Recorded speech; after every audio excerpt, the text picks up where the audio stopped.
Hello students, welcome to my channel English education. आज हम इस वीडियो में टाइप्स ऑफ पोइट्री को ही कंटिन्यू करते हैं। तो स्टार्ट करते हैं। इसका जो नेक्स्ट टाइप है उससे टाइप लेते हैं एलेजी। एलेजी क्या होती है? इसको हिंदी में अगर इसका मीन समझें तो इसको कहते हैं शोक गीत। हिंदी में इसका मीन होता है शोक गीत होता है ये। अब इसकी डेफिनेशन की तरफ चलते हैं कि क्या होती है ये कविता। An elegy is a poem that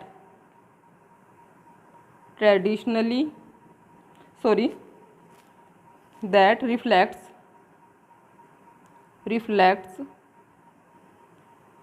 upon death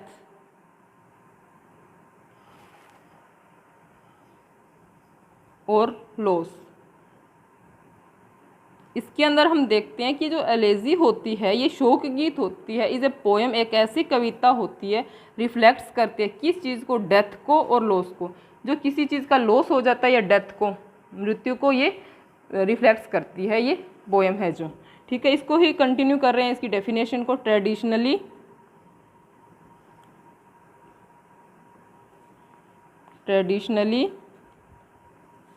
it contains theme of mourning, loss and reflection। अब देखिए इसकी इसकी डेफिनेशन को ही कंटिन्यू कर रहे हैं। ऊपर मैंने बताया है कि ये पोएम है किसको रिफ्लेक्ट्स करती है? डेथ को और लॉस को। ठीक है, आगे इसी को कंटिन्यू करें। इसकी डेफिनेशन को ट्रेडिशनली हम करें, परंपरागत रूप से अगर डेफिनेशन की हम बात करें तो इट कंटेंस करती है। थीम क्या होती है इस पोएम की? ऑलवेज कि मॉर्निंग होता है। मॉर्निंग का मीन होता है शोक होता है किसी चीज़ का, हम शोक करते हैं। लॉस जो होती है, हानि होती है उसको, या कोई चीज़ की क्या प्रतिबिंब रिफ्लेक्शन होता है, उसके बारे में हम इस पोएम के अंदर बात करते हैं। ये इसकी थीम रहती है मोस्टली इस पोएम की। ठीक है, नेक्स्ट चलते हैं, आगे कंटिन्यू करते हैं इसके पोइट्री के टाइप को। नेक्स्ट चलते हैं, ये है लिरिकल पोइट्री। अब लिरिकल पोइट्री कौन सी होती है इसको हम देखते हैं। लिरिकल पोइट्री या पोएम कौन सी होती है? तो आगे इसको हिंदी में अगर समझें तो इसको कहते हैं गीतात्मक काव्य। गीतात्मक काव्य होता है ये, या कविता होती है ये lyrical poetry. Sorry, lyric poetry है ये, लिरिकल नहीं है, ये लिरिक पोइट्री है ये। तो लिरिक पोइट्री, इसकी डेफिनेशन की तरफ चल रहे हैं अपने, कंटिन्यू कर रहे हैं। Lyric poetry refers to the broad category of poetry. अब इसके अंदर देखिए कि क्या चीज़ बता रहे हैं। इसके डेफिनेशन कंप्लीट कर ले तो उसके बाद इसकी हिंदी में क्लियर कर रही हूँ कि that concern feelings and emotions.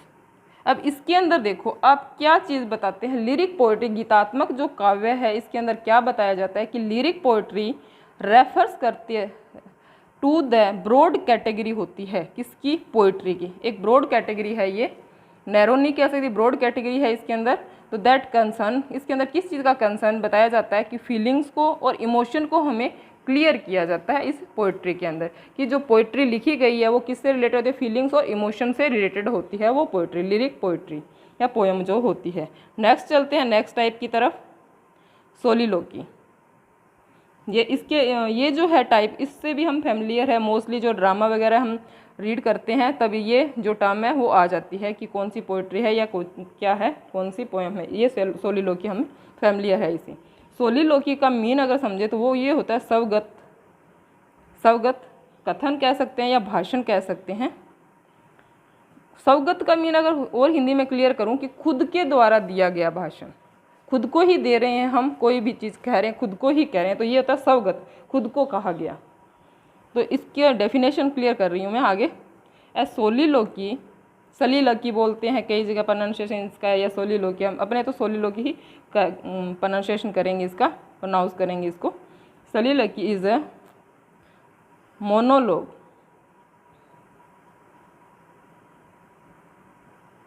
Monologue है, मोनोलॉग का मीन होता है ऐसा क्या चीज़, सोलिलोकी इज ए मोनोलॉग है, मोनोलॉग का मीन भी होता है स्वगत कथन, खुद के को कही गई बात, ठीक है। तो ये भी क्या एक मोनोलॉग है, मोनोलॉग की तरह ही क्या है एक सोलिलोकी होती है। एंड इन विच, सॉरी यहाँ आएगा इन विच, जिसके अंदर a character speaks to him और herself, expressing inner thoughts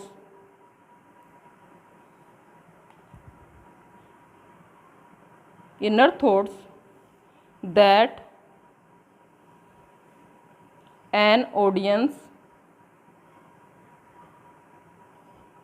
might not otherwise know।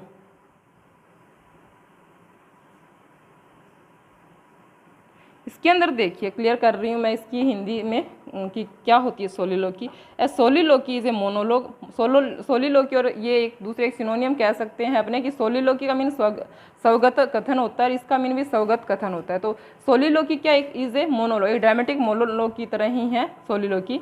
And in विच एक करेक्टर जो होता है स्पीक्स, जो करेक्टर होता है, जो पर्सन होता है वो क्या करता है, स्पीक्स बोलता है टू हिम और हरसेल्फ, खुद से ही बातें करता है, एक्सप्रेसिंग करता है इनर थॉट्स, और अपने अंदर के जो थॉट्स हैं वो क्या करता है एक्सप्रेस करता है, ठीक है। And that an audience might know otherwise know, ये ज़रूरी नहीं कि उसके अंदर जो ऑडियंस है उससे वो उस बात को समझें।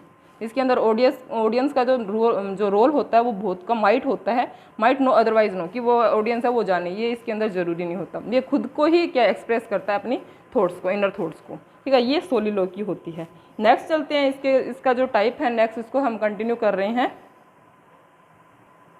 इसका जो टाइप है नेक्स्ट करते हैं, चलते हैं हम इसकी तरफ।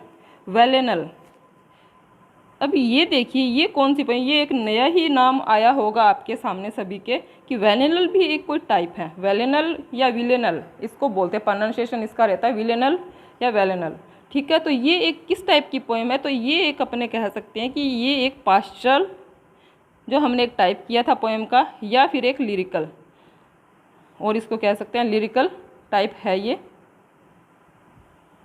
पोएम का या पोइट्री का, ठीक है। तो ये है, अब इसकी डेफिनेशन को हम क्लियर करेंगे कि क्या होती है इसकी डेफिनेशन विलेनल की।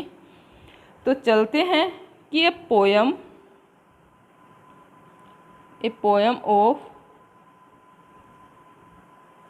19 lines,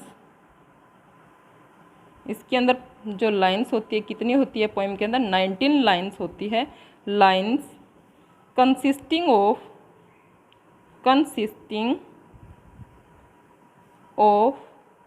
5 tercets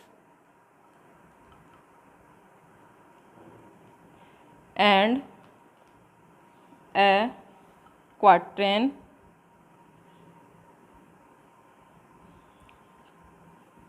with highly, sorry यहाँ पे ए आएगा, with a highly specified internal rhyme scheme. अब इसके अंदर देखिए आप कि क्या कहा गया है इसकी डेफिनेशन के अंदर कि एक पोएम होती है वो क्या होती है, 19 लाइन की पोएम्स होती है, कंसिस्टिंग करती है किसको, 5 टर्सेट को। अब ये यहाँ पे कन्फ्यूज़न है कि टर्सेट क्या होता है, इसकी डेफिनेशन थोड़ा सा मैं इसको सिंपल लैंग्वेज में आपको क्लियर करवाऊंगी कि क्या चीज़ है ये पहले आप इसकी डेफिनेशन को समझ लीजिए कि 5 टर्सेट होते हैं, इसके अंदर 19 लाइन्स होती है और 5 टर्सेट होते हैं एंड एक क्वाड्रेंट होता है। एक क्वाड्रेंट होता है इसके अंदर, ये क्या होता है इसको भी मैं क्लियर करती हूँ, आगे कंटिन्यू करूँगी इस लेक्चर को तब। विद ए हाईली स्पेसिफाइड जो इंटरनल राइम स्कीम होती है इसकी, ये अब देखो विलिनल जो होती है एक राइम स्कीम होती है इसके अंदर, इसमें ऐसे नहीं है कि राइम स्कीम नहीं होती है, राइम स्कीम होती है, पर कौन सी राइम स्कीम होती है, इंटरनल राइम स्कीम होती है। अब आप देखोगे कि इंटरनल राइम्स कौन सी होती है, राइम का तो पता है सबको राइम स्कीम कौन सी होती है या राइम कौन सी। तो एक बात मेरी प्रीवियस वीडियो बनाई है मैंने, प्रीवियस वीडियो है एक, उसके अंदर आप चेक कर लेना आप कि राइम के मैंने टाइप करवाए हुए हैं, उसके अंदर आपको बताया गया है कि इंटरनल राइम कौन सी है, होलो राइम है, बिगनिंग राइम है, ये मैंने सारे टाइप करवाए गए हैं। तो आप इसके अंदर क्लियर कर लीजिएगा कि जो इंटरनल राइम कौन सी होती है। ठीक है, तो नेक्स्ट चलते हैं, मैं ये इसके अंदर क्या होती है, इंटरनल राइम होती है। अब आपको मैं यहाँ पे जो टर्सेट होता है उसके बारे में थोड़ा सा क्लियर कर देती हूँ कि टर्सेट होता क्या, कन्फ्यूज़न ना रहे आपके। टर्सेट्स क्या होता है, टर्सेट्स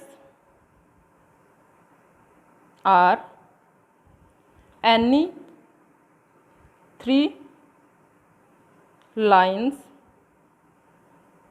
ऑफ पोइट्री। पोइट्री की कोई भी 3 लाइन हो सकती है टर्सेट, उसको टर्सेट बोलते हैं। Tercet are any 3 lines of poetry, 3 lines होती है पोइट्री की, उसको टर्सेट बोलते हैं। तो इसके अंदर ये जो पोएम है इसके अंदर कितने टर्सेट की बात हुई है, 5 टर्सेट की बात हुई है। तो 5 इंटू अपने 3 कर लेते हैं तो 15 की ये टर्सेट हो गए। ठीक है, अब इसके अंदर बताया गया कि एक क्वाड्रेंट होता है, तो ये क्वाड्रेंट क्या होता है इसको मैं क्लियर कर रही हूँ। ये क्वाड्रेंट है कि इसको हम हिंदी में अगर कहें तो इसको चतुष्पदी कहते हैं, चतुष्पदी। ठीक है, तो इसको हम आगे क्लियर कर रहे हैं कि ये है एक पोयम, ये पोयम होती है, कैसी पोयम होती है ये, जिसके अंदर कंटेनिंग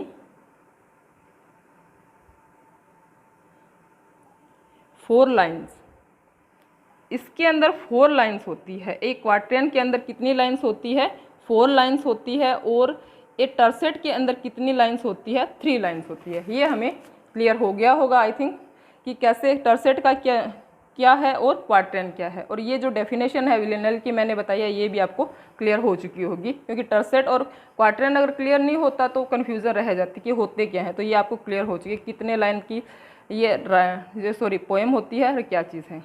तो आज हम इस वीडियो के अंदर ये जो टाइप्स ऑफ पोइट्री है ये हमारे कंप्लीट हो चुके हैं। प्रीवियस ये वीडियो है टाइप्स ऑफ पोइट्री के, वो भी आप देख लीजिए कि हाँ कौन कौन से टाइप है। मैंने स्टार्टिंग से बताया कि कितने 20 टाइप्स बताए हैं मैंने पोइट्री के।